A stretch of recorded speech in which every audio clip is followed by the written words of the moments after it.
Messieurs, dames, nous sommes le 9 avril 2025. Il fait beau, il fait chaud sur les routes du Tour de France, le Tour de France, comme on l'appelle dans le milieu. Mais là n'est pas la question. Il fait aussi très chaud du côté de Daredevil-Born-Again. Pourquoi? Parce que ce huitième épisode, nous sommes le 9 avril, mais on a eu ce huitième épisode, était un épisode très important. Puisqu'après avoir eu une saison relativement bonne. Pour moi, c'est un solide 7 sur 10 jusque maintenant. Après avoir eu une saison relativement bonne avec de bons coups d'éclat, mais aussi quelques directives un peu hasardeuses, beaucoup de scénarios, parfois certains qui laissent un peu cette sensation d'inachevé, et puis évidemment en termes de réalisation, de mise en scène, etc., quelques soubresauts, mais aussi pas mal de moments peut-être un petit peu trop ternes ou tout simplement pas au niveau de ce qu'on pouvait attendre de Daredevil sur Netflix. Ce huitième épisode signe le début de la nouvelle équipe créative aux ordres de Daredevil Born Again. Je le rappelle, la nouvelle équipe créative, elle travaillait déjà sur la série, mais en coalition avec l'ancienne. C'est pour ça qu'on sentait que même si c'était bien, par moments, certains épisodes faisaient un peu bricoler. Parce que il fallait reprendre certaines choses, il fallait retisser des liens, et puis faire des reshoots, les réinclure. On sentait que c'était une rampe de lancement. L'ancienne équipe créative donc s'est fait virer parce que la direction n'était pas bonne. La nouvelle équipe créative, elle, veut que ce soit sombre, violent, torturé, à l'image de Daredevil Netflix, et beaucoup plus mature, beaucoup plus adulte, etc. Et je pense que la plupart des segments qu'on a appréciés dans les 7 premiers épisodes venaient d'eux. Cette fois, avec ce huitième épisode, eh bien, on a donc une nouvelle équipe créative qui fait du bien, qui sera là maintenant pour la saison 2, qui est là et qui annonce du lourd. Parce que oui, messieurs, dames, cet épisode 8, en termes de créativité, de mise en scène, de narration et d'avancée pour les épisodes suivants, je dis les épisodes 9, saison 1, donc le final déjà la semaine prochaine, mais aussi toute la saison 2, ça annonce du très très lourd. On sent que eux, ça y est, maintenant ils ont un peu viré les choses un peu négatives, ils vont repartir directement dans le sens de la marche avec leurs idées créatives à eux. Rappelons un point important, euh, c'est eux qui ont ramené John Berntal. C'est eux qui ont ramené Charlie Cox. C'est des mecs comme ça, en fait, qui au début avaient dit non à revenir en Daredevil parce que les premières lignes directrices et les premiers scénarios, en fait, qui avaient été proposés par les équipes créatives qui ont été virées au profit de la nouvelle, donc de la bonne, ne plaisaient pas aux acteurs. Si aujourd'hui on a John Berntal qui est revenu, très probablement d'ailleurs dans une scène qui a été faite par la nouvelle équipe créative lors de l'épisode 4, me semble-t-il, 3 ou 4, si John Berntal est revenu, c'est grâce à la nouvelle équipe créative. Daredevil qui aura de nouveaux costumes, avec le double D qui va apparaître dans la saison 2, costume noir, ceci, cela. C'est la nouvelle équipe créative. Le retour de certains personnages, c'est la nouvelle équipe créative. Et cet homme, le MVP très clairement de cet épisode, Monsieur Benjamin Poindexter, est venu lors des épisodes en grande partie chapeauté par la nouvelle équipe créative. C'est un très bon épisode qu'on a eu, l'épisode 8, tout simplement. Même s'il y a quelques petits défauts par moment, mais on sent qu'en fait, c'est des défauts qui sauront être, je pense, réétudiés et mieux mis en situation dans les prochains épisodes, je pense. Mais hormis ces quelques petits défauts, on sent qu'on est dans du Daredevil à l'ancienne. On garde ce côté, moi j'aime bien l'idée de guerre froide. Je sais plus qui avait sorti ça dans le chat dans les derniers épisodes, mais on garde ce côté guerre froide entre Matt Murdock et Wilson Fisk qui se font la guerre interposée par tout un tas d'autres personnages. On a beaucoup de choses qui se mettent en place puisque effectivement on a Vanessa donc qui est commanditrice de la mort de Foggy Nelson, la mort de Foggy Nelson. Rappelons une chose, dans les comics, Vanessa garde Foggy Nelson captive, encore vivant, pendant, je crois, très très très longtemps, pour justement nuire aux intentions de Daredevil. Je crois que c'est une issue de comics, vous me direz dans le chat si c'est vrai, hein, mais je crois que c'est une issue de comics qui était sortie où justement Foggy était laissé pour mort alors que non. On peut citer deux poids deux mesures. Soit le rôle de Foggy, et ben là c'était Adam dans la série, avec justement Wilson Fisk qui avait capturé Adam et qui l'avait maintenu en vie tout le long. Donc est-ce que possible lui a repris justement ce rôle de Foggy alors soit qui simulait sa mort pour le service de Vanessa, soit qui était retenu captif par Vanessa, je me souviens plus. Ou alors vous me redites Sabri et Pritch, peut-être bien que c'était Vanessa qui avait commandité la mort de Foggy, et Foggy avait simulé sa mort pour ne pas induire en erreur les agissements de Daredevil. Enfin, en tout cas, il y avait une combine comme ça où Foggy n'était finalement pas mort. Est-ce que finalement Foggy est toujours ou pas vivant dans la série Daredevil? Je vous pose la question dans le chat. Allez, on commence direct par de la théorie. Est-ce que pour vous, Foggy est mort? Et c'était dans ce cas-là, narrativement et cinématographiquement, un moment fort d'entrée, ce qui est positif pour moi? Ou est-ce que pour vous, on va le revoir et il n'est pas mort? Et là, ils suivent le côté comics. Personnellement, je préférerais que Foggy soit mort, quitte à le revoir en flashback peut-être dans un épisode de la saison 2.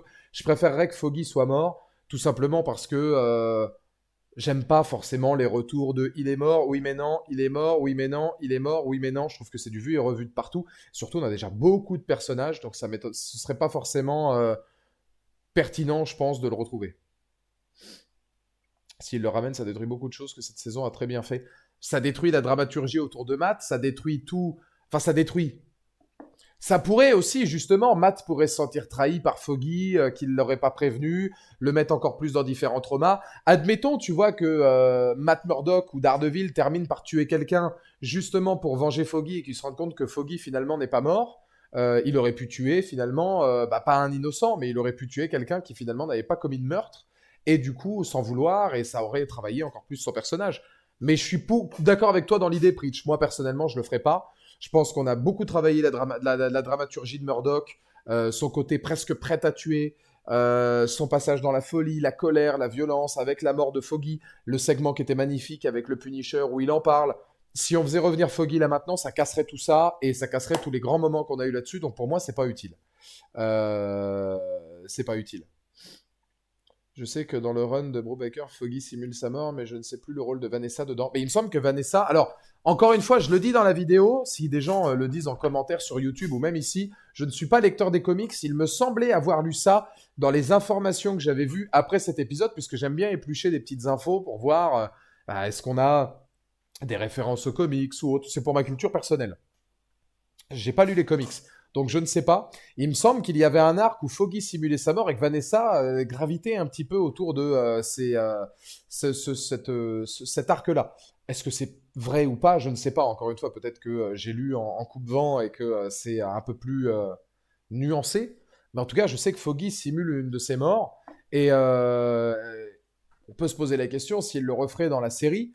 Personnellement, j'espère pas. Voilà, je vous le dis, personnellement, j'espère que non.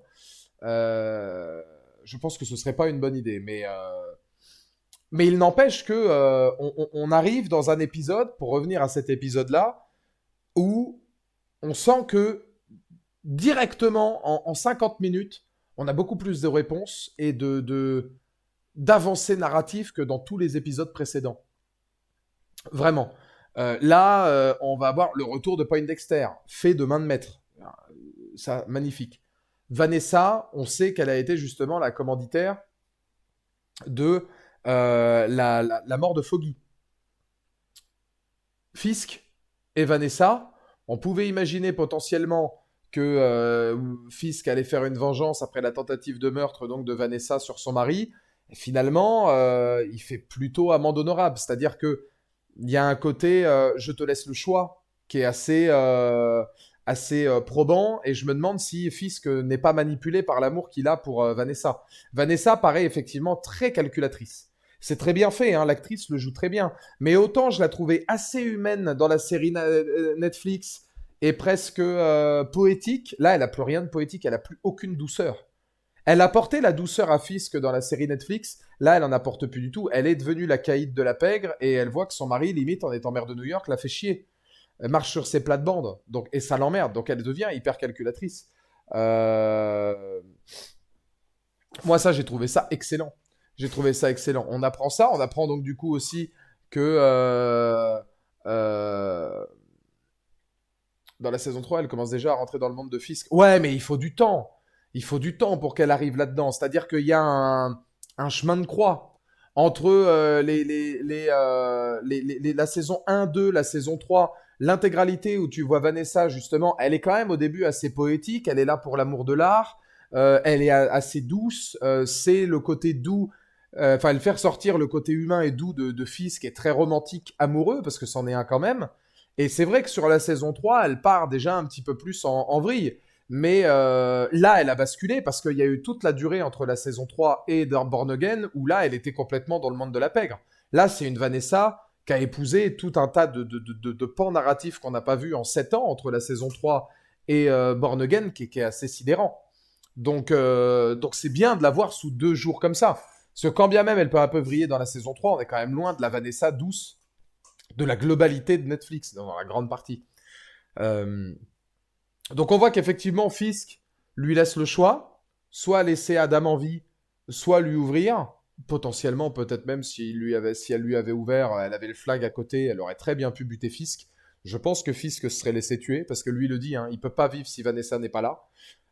Et bah, moi, j'ai envie de vous poser une question. Euh, Est-ce que ça va pas ressouder le couple? Est-ce que Vanessa n'avait pas besoin d'un signal fort qui est quelque part Fisk? En fait, j'ai l'impression que dans l'esprit de Vanessa, elle s'est dit ça c'est mon Wilson Fisk, ça c'est mon Caïd. T'es plus le maire de New York, t'as emprisonné un mec parce que il avait couché avec moi, t'en as été jusque là. Là, tu m'as prouvé que bah, t'étais vraiment l'homme qui me méritait. Là, t'as prouvé que t'étais le caïd. Et là, on va pouvoir reprendre notre business à deux, etc. Et tu me prouves certaines choses. Et je pense qu'elle avait le choix. Et ça a ressoudé le couple dans l'idée de se dire, là, il marque des points parce qu'il reprend cette aura, cette stature, en fait, qui avait manqué à Fisk avant, en tant que maire un peu passif de New York. Et là, elle voit l'homme, finalement, qu'elle avait aimé aussi. Quand Fisk dit, je suis plus comme avant, je suis meilleur, j'ai changé, est-ce que Vanessa le voulait vraiment? La Vanessa actuelle aurait peut-être préféré le Fisk d'avant. La Vanessa d'avant, le Fisk maintenant. Et c'est une nuance que je pense ils ont réussi à trouver. Donc, à mon avis, une balle partout. Vanessa a tenté d'éliminer son mari. Lui a laissé l'opportunité finalement soit d'exécuter Adam, soit de prendre une autre option. Elle le tue directement, son ancien amant. Je pense que ça veut dire que le couple va revenir. De toute façon, on le voit en fait au fur et à mesure de l'épisode, notamment sur la fin. Il y a une complicité quand même qui est bien plus forte que ce qu'on a vu depuis l'intégralité de la saison. Vanessa qui va narguer Matt Murdock, etc. en disant est-ce que votre copine, elle sait que vous êtes Daredevil? Sourire narquois, Vanessa pour elle, elle est au-dessus de, voilà, elle est au-dessus de tout. Elle a aucun doute de rien. Et elle sait que si elle a retrouvé son fils capable d'être à la fois le maire et le caïd, ils sont intouchables. Pour elle, elle est sur le toit du monde. Même structurellement, au sein de l'épisode, ça fait sens. En parallèle, Matt et Heather commencent à être en froid, et vu que cet épisode est construit sur un parallèle entre les deux couples, ça fait sens du coup que Fisk et Vanessa commencent à se rabibocher. Ouais, c'est ça. C'est d'un côté, oui, on le voit énormément au cours de l'épisode, mais Murdoch et Heather, la psy, on le voit en fait sur plusieurs configurations. La première configuration qui fait qu'ils ont des points de discorde, c'est un, que pense elle de Daredevil? Un mec qui met qu'un masque. Pour elle, il y a quand même une phrase qui est forte. Daredevil, c'est la même merde que Muse. C'est quand même une phrase très forte. Et lui, il était juste là pour se taper sur la gueule avec Muse. Elle est douée, hein. Parce que cette phrase-là, en tant que psy, n'est pas fausse. Matt Murdock est quand même sur le point de péter un câble longtemps dans cette saison. Quand il va contre Muse, il ne va pas que sauver sa femme, il va pour détruire Muse, soyons honnêtes. Il y a une partie de lui qui, une fois qu'il commence à combattre, ne s'arrête plus. Il aurait tapé autant que faire se peut. Et elle le voit. Donc, quelque part, elle n'a pas forcément tort sur le fait que Daredevil a aussi des excès de violence. Et qu'elle y va juste pour se castagne avec Muse. Donc, là-dessus, elle n'a pas tort. Maintenant, elle dit quand même que Daredevil, c'est juste qu'un mec avec un masque, qui a des choses à cacher, qui pour faire ses lubies, il se cache derrière une nouvelle identité. En gros, c'est des lâches. Premier cas cas de conscience, hein, elle parle directement à Daredevil. Sauf qu'elle n'est pas au courant. Donc, difficile pour Matt Murdock de dire la vérité. Deuxième configuration, Matt Murdock, là, l'homme euh, se rend compte qu'elle est quand même relativement proche de Fisk et de sa femme. C'est dangereux. Il peut y avoir une certaine manipulation. Ça lui plaît pas plus que ça. Il est tout le temps en retard parce qu'il a toujours quelque chose à faire. Mais ça, en même temps, il a remis son costume de Daredevil. On peut le voir aussi, lui, même par rapport à Fisk, Preach. Quand tu parles de montage parallèle, moi je parlerais même de narration parallèle. Fisk, c'est le premier épisode là où il est beaucoup plus calme. Regarde, c'est King of New York. Il prend les mecs les uns après les autres. Il les menace même pas. Il leur dit, vous travaillez pour moi, en fait, maintenant, vous me donnez de la thune, ceci, cela, il n'y a pas de souci. Il redore son blason, mais pendant ce temps-là, Murdoch, lui, c'est la descente aux enfers. C'est-à-dire on a vraiment une relation un peu, ouais, chien-chat, régulièrement. C'est-à-dire que quand Matt Murdock est en ascension, Fisk descend. Matt Murdock rencontre quelqu'un, il lui dit qu'il l'aime, ça commence à bien fonctionner, et ben Fisk avec sa femme ça va pas, rendez-vous conjugaux, etc. Et puis derrière, quand Fisk reprend du pouvoir, ben c'est lui qui arrive en retard à ses réunions aussi chez l'avocate, qui à un moment donné se rend compte qu'il y a une des personnes qu'il est censé défendre qui lui ment, mais il le prend ultra vénère, limite à se barrer en mode j'en ai marre, écoutez, voilà. Enfin, ça veut dire qu'il contrôle plus ses nerfs. On est très loin du Matt Murdock qui utilisait ses charmes pour arriver à ses fins en début de saison. Et puis là, carrément, bah voilà, c'est avec sa femme, ça fonctionne plus trop, alors que Fisk et Vanessa, ils font une danse. Et alors, justement, ça va admettre un autre point que je voulais développer avec vous, dans les tenants et aboutissants un petit peu de la qualité de l'épisode. D'un point de vue de mise en scène et d'un point de vue esthétique, il y aura des choses à retravailler. Les idées sont bonnes.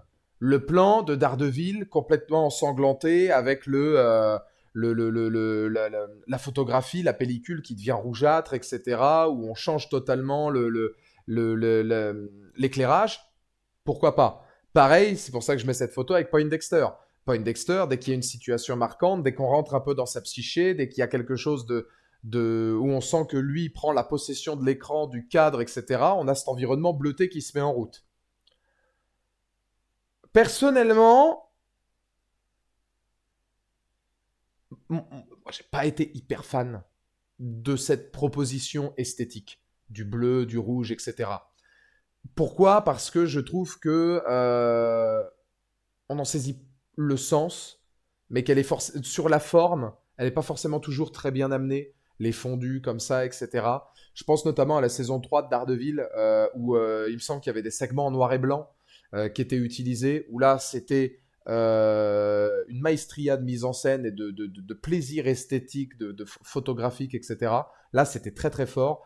Là je trouve qu'on veut se redonner un peu un genre, mais le bleu comme ça et le rouge très flashy, bon, personnellement, moi, j'ai pas trouvé que c'était forcément plaisant à regarder, même si c'est des directives et qu'on peut saluer peut-être à un moment donné la prise de décision de vouloir être novateur dans l'esthétique qu'on apporte à la série. Personnellement, moi, ok, ils tentent des choses, mais ça m'a pas forcément convaincu. Il y a un plan que j'ai trouvé pas beau du tout, et ils le font plusieurs fois.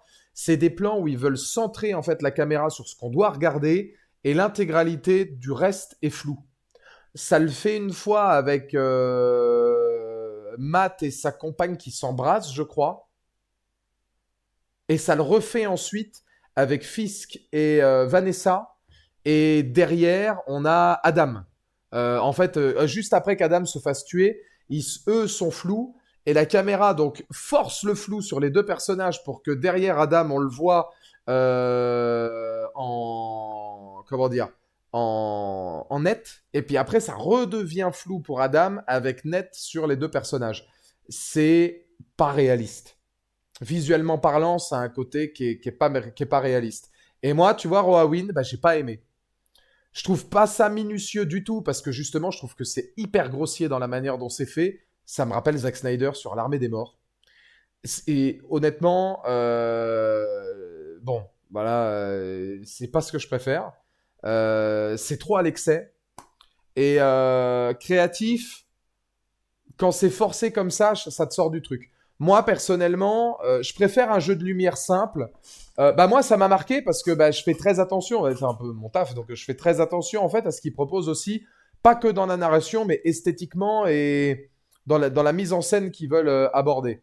Et là, pour le coup, autant les côtés lumineux de la scène bleutée, rougeâtre, je comprends, hein, évidemment, l'axe narratif, pourquoi ils veulent mettre justement ces luminosités-là, mais le mettre en flou comme ça, en fondu, et puis tout de suite après cutter différemment. Bon, moi, j'ai pas été forcément fan j'ai pas été forcément fan du truc. Voilà, c'est pas quelque chose qui m'a marqué. En revanche, je reconnais que ils tentent des choses. Ils tentent des choses, ils tentent d'être un peu créatifs. Personnellement, c'est ce que je te dis, Wawin, moi je préfère la créativité qu'il y avait dans l'épisode, je crois, 6, avec la lumière qui tombait sur Fisk, et puis le montage alterné entre Fisk et Daredevil, où tu avais tout simplement un petit jeu de lumière sur Fisk, où on voyait très bien la profondeur de ce que ça voulait montrer, avec tout l'environnement christique qu'il y avait derrière, et toutes ces choses-là. Euh, Ça, je trouvais ça beau. Tu vois, ça, je trouvais ça fort. Et c'était fait de manière naturelle. Ça passait beaucoup mieux. Ça, j'aimais bien. La séquence finale de l'épisode, avec il y a même un plan séquence, je sais pas si vous l'avez remarqué, mais quand on a le Salamanca qui revient là pour parler à Fisk, Fisk qui lui met un coup de pression. Et en fait, on va avoir un plan séquence où on va suivre plusieurs protagonistes. Ça démarre, je crois, de Bibi Yurik et Daniel, et ça finit jusqu'à Heather au moment où bah, le moment se termine, et je crois où eux rentrent en scène. On les voit en fait discuter en plan séquence avec la caméra là qui fait un léger travelling. En fait, tout le long du travelling, sur le côté, là, comme ça, la caméra se déplace, et puis on a tous les personnages qui se parlent, et puis qui amènent à un autre personnage. Il y a un plan, par exemple, que j'ai trouvé très bien, c'est Salamanca qui parle à un protagoniste, le protagoniste s'en va, Salamanca, du coup, il reste là, et là, l'utilisation du flou est bonne, Salamanca devient flou, on prend derrière, on arrive sur Heather qui parle à un autre personnage. Il y a des choses qui sont intéressantes. Il me semble que c'est Heather. Et là, oui, tu vois, là, c'est des environnements créatifs que j'aime beaucoup. Je trouve que cette séquence-là est une masterclass. La façon dont la danse est menée, où justement on arrive avec Matt Murdock qui est là, même le côté du hey, on échange, et il arrive avec Vanessa parce qu'il entend que c'est Vanessa justement qui a fait le bordel. Et en fait, tout est bien manœuvré parce que non seulement en fait on a la distinction entre Matt et Fisk, c'est-à-dire que eux sont de plus en plus, comment dire, euh, en osmose parfaite l'un avec l'autre. Matt Murdock, sa compagne, c'est tout de suite beaucoup plus difficile. Et le moment où il entend qu'en fait c'est Vanessa qui est responsable de la mort de Foggy, il est encore en train d'avoir une discussion avec sa femme, et ils sont encore en train de s'engueuler. Donc ça aide pas non plus. C'est-à-dire qu'on continue à travailler cette relation émotionnelle-là, mais en plus on est dans autre chose. Et c'est ce contre-scénario qui vient aider au premier scénario et qui va emmener ensuite sur la mise en scène finale. J'ai trouvé que c'était très bien fait. Et toute cette séquence-là, je l'ai trouvée très bien faite. Je l'ai trouvée très bien faite. Mention spéciale, je l'ai dit, à Poindexter. Je trouve que c'est le MVP de l'épisode. Que ce soit sur ça. Alors, c'est un épisode que j'ai trouvé vachement violent. Même dans l'utilisation de l'hémoglobine, etc., etc., où on pourrait se dire, il n'y a pas forcément besoin, ça pourrait être tendance gratuite. Moi, j'ai trouvé ça assez pertinent pour d'autant plus amplifier la violence. Je pense par exemple au moment où Vanessa va tuer Adam. On a quand même un plan directement sur Adam qui se prend une balle, le sang qui gicle de partout, où cette violence redevient un petit peu la violence Netflix. Et puis, Poindexter, rien que le coup avec sa dent, c'est quand même bien écrit parce que c'est très intéressant. Le mec, il en flingue deux, comme ça, il part avec une aura, un charisme assez énorme. Ce que j'aimerais, c'est qu'en fait, Poindexter, là, devienne Bullseye. qu'il ait son costume, etc., avec la cible, et que là, ça y est, en fait. C'est-à-dire que il s'est libéré, il a vu qu'il pouvait compter ni sur l'un ni sur l'autre. Commanditaire de Vanessa, d'accord, mais Vanessa est revenue avec Fisk, il a voulu buter Fisk. Ah, et c'est Daredevil qui prend. Et en fait, ça va faire une situation où j'espère vraiment que là, Poindexter deviendra le véritable bullseye, qui pourrait, pourquoi pas, être le grand méchant de la prochaine saison. Mais pas en tant que Poindexter, ou pas en tant que faux Daredevil, en tant que tireur, en tant que bullseye. Le regard béant de Fisk où Matt lui pique Vanessa devant ses yeux, c'était magnifique, quel gigolo de Matt. Ah mais vraiment, mais non mais ça c'est vrai que, puis Fisk, tout là, tu sens que lui, il faut pas l'énerver, quoi. Certainement pas avec Vanessa. Très grosse audace de la part de Matt Murdock d'aller faire ça. Et puis encore une fois, guerre froide, totale, là entre Fisk et Murdock. Et pourtant, fait quand même très très fort de la fin de l'épisode, Murdock sauve Fisk. Murdock prend une balle pour sauver Fisk. Moi, je vais vous dire, au début de l'épisode, je pensais que Poindexter allait flinguer Vanessa. Je sais pas si beaucoup y pensaient dans le chat, depuis le temps qu'on se dit que Vanessa, il va y rester, je me suis dit, tu vas voir que Poindexter, il va buter Vanessa. Et que peut-être éventuellement Murdock va s'interposer ou autre, mais moi j'étais convaincu que c'était pour elle. Au final, c'était pour Fisk, et Murdock, quand même, se jette dans un élan. Bah, c'est encore une fois, voilà, hein, c'est Preach, comme dit Preach, c'est ce que font les héros, ils sauvent leurs pires ennemis. On a non seulement un rappel à la très bonne discussion qu'il y a entre Murdock et Poindexter, où justement, Poindexter lui dit, je pensais que vous pourriez peut-être me soutenir et me faire sortir, je vous dirai tout ce que vous savez. Peut-être qu'on est meilleur ennemi, mais vous, votre métier, c'est ce que font les héros, c'est de sauver leur pire ennemi, etc. On a le rappel avec ça, puisqu'il sauve finalement son pire ennemi.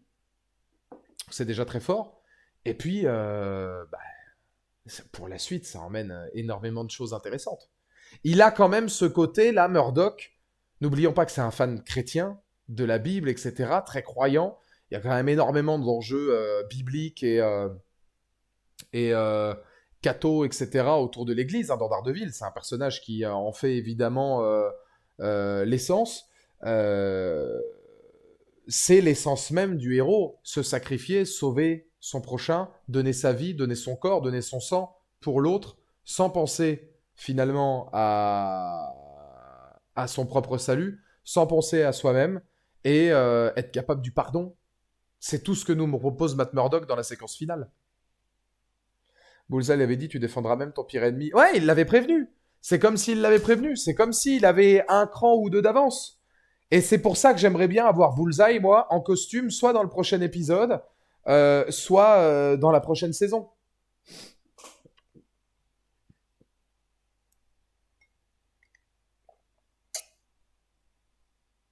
Dex qui croyait être le vilain principal de Matt, on le voit même être choqué que Matt s'est interposé. Ouais, oui, parce que je pense qu'il y a un côté très mégalomaniaque, mais on le voit ça dès la série Netflix.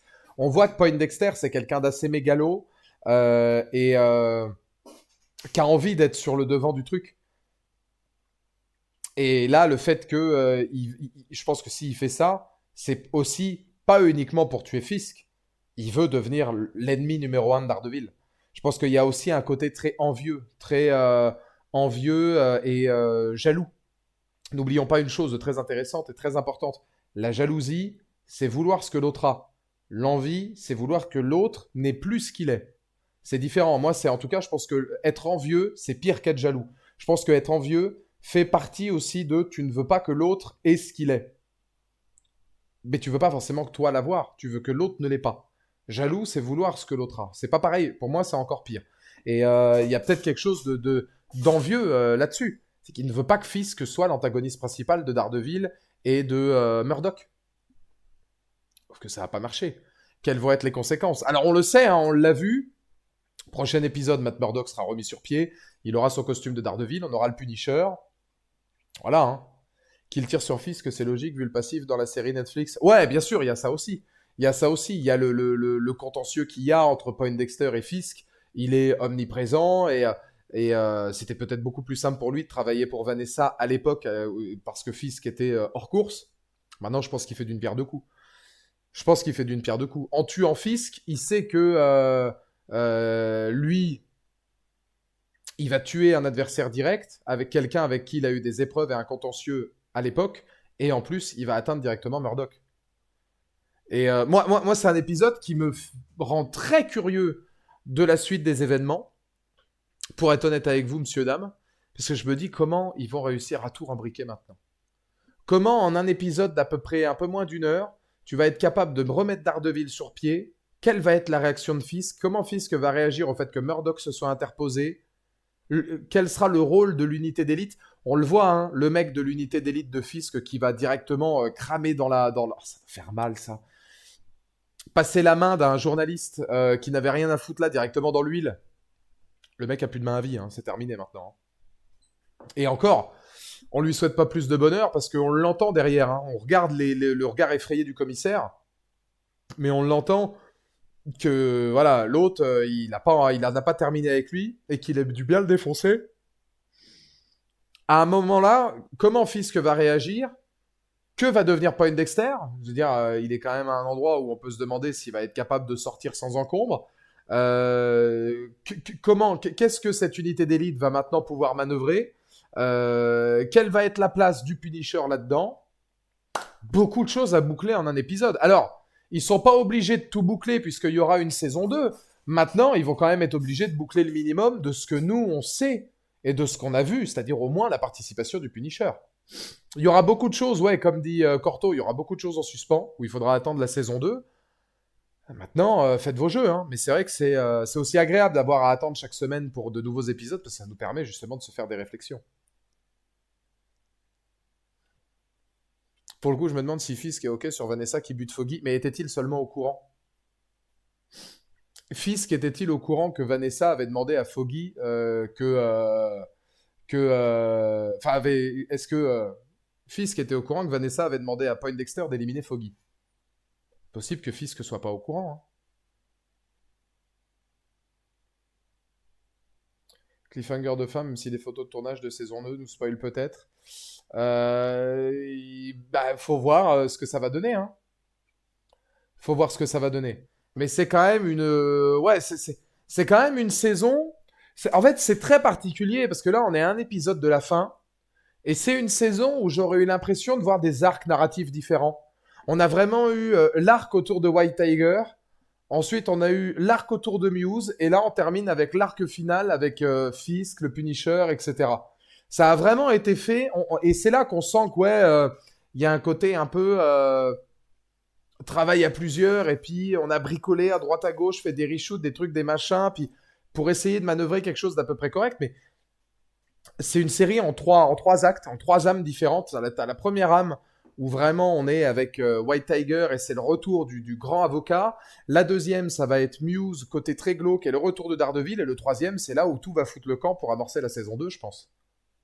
L'ancienne équipe ne savait clairement pas où ça allait. Je pense que l'ancienne équipe était un peu larguée. Ou alors l'ancienne équipe savait où elle allait, mais ça ne plaisait pas du tout ni aux acteurs ni à Disney, donc ils les ont virés. On a rebricolé autre chose derrière. Là, c'est les mêmes réalisateurs pour le 1, 8 et 9 déjà, et la même équipe créative. Ouais, donc ça, c'est bien. Ça, c'est bien. Parce qu'il y a des bonnes choses. Je veux dire, la mise en scène et la réalisation de la séquence de la danse entre Fisk et Vanessa avec tout ce qui s'ensuit, les chœurs aussi, musicalement parlant. Alors, musicalement parlant, la musique de fin me faisait penser à Euphoria. C'est positif. Mais j'ai trouvé que la musique de fin avait une vibe très Euphoria.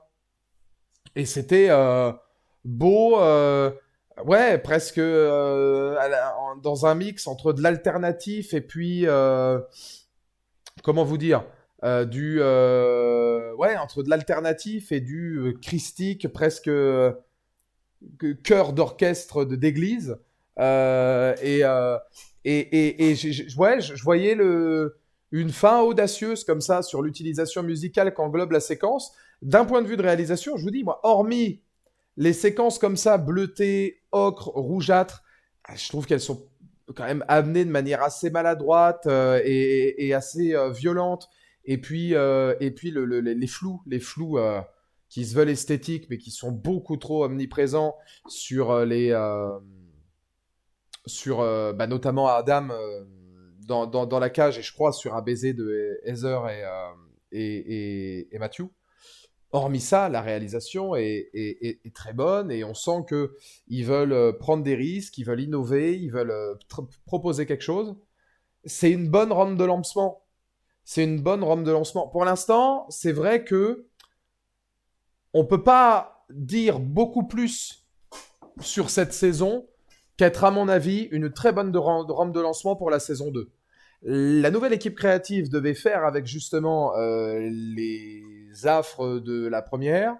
Ils ont dû rafistoler quelques trucs à droite à gauche, ils ont dû rappeler des mecs en urgence, ils ont réinclus certains personnages parce que des Berntal, etc., ont fini par dire oui après la première directive, donc après la deuxième directive de l'équipe créative. C'est pas évident. Là maintenant, ils ont les pleins pouvoirs. Je pense que sur la saison 2, ils iront beaucoup plus où ça doit aller. Ce qui est quand même intéressant, c'est de se dire que ouais, chaque épisode jusque maintenant, à une ou deux exceptions près, t'emmenait dans 1 milliard de pistes différentes, tu savais pas trop où l'aller. Là, où t'allais, pardon. Là, l'épisode 8 répond à beaucoup d'interrogations et semble donner une piste de vers où on va. Maintenant, des pistes, il n'y en a pas qu'une, il y en a plusieurs. Donc, on verra ce qu'il en sera pour l'épisode final, mais je pense quand même que l'épisode final devra être fortement réussi. Comme tous les épisodes, vous allez me dire, mais je pense que cet épisode final-là devra quand même non seulement mettre la barre haute pour qu'on n'ait pas le seum d'attendre la saison 2, pour qu'on se dise pas on a un sentiment de demi-teinte sur l'ensemble de la saison, mais aussi pour qu'on amorce la saison 2 de manière intéressante. Connaissant le contexte, avec un mélange d'équipes créatives et des modifications de scénario, je trouve le résultat très bon. Ah oui, bien sûr. Bah c'est un... Ouais, pour moi c'est un... Étant donné le contexte de la série, c'est un solide 7,5. Hein. C'est un solide 7,5 sur 10. Voilà, il y a quelque chose qui peuvent me déranger par-ci par-là. L'épisode de la semaine dernière était peut-être le moins bon. L'épisode filaire numéro 5, bon, pouvait être intéressant sur certains points, même si c'est vrai que il avançait pas forcément la narration. On a énormément de personnages, énormément de choses à manœuvrer, à travailler, etc. On se demande où ça va aller, mais étant donné effectivement les tenants et les aboutissants de la série, oui, ils s'en sortent bien. Ils s'en sortent bien.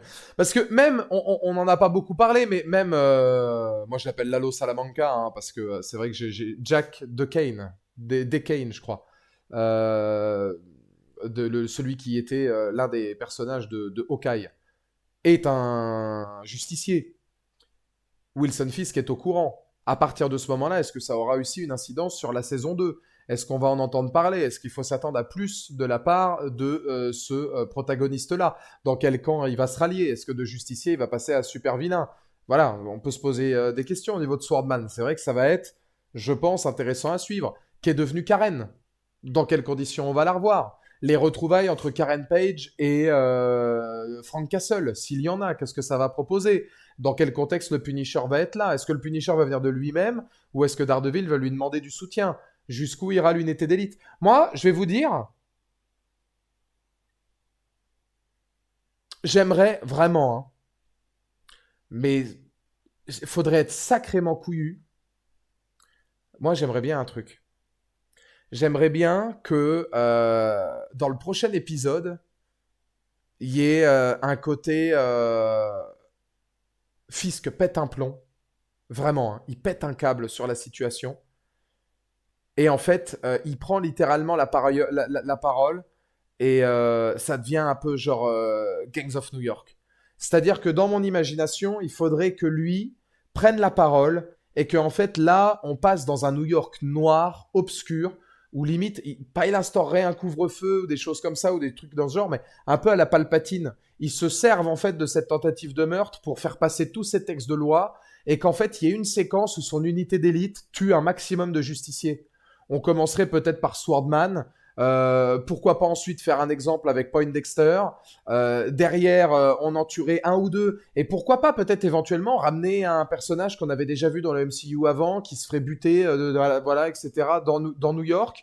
Et à un moment donné, on se rend compte que, tu vois, il y a ce système-là où New York devient sans foi ni loi, plonge un petit peu dans le chaos. Fisk, en fait, il instaure des trucs de fou parce que là, les justiciers ont atteint à sa vie directement, un peu comme Palpatine, et où le Punisher, Daredevil et potentiellement la rampe d'accès ensuite sur la saison 2 font que les Defenders vont revenir et qu'il va y avoir une immense guerre entre entre l'ordre de Fisk, tous ces trucs-là, et un groupe de justiciers qui tentent encore de faire le bien, mais qui sont complètement en cavale.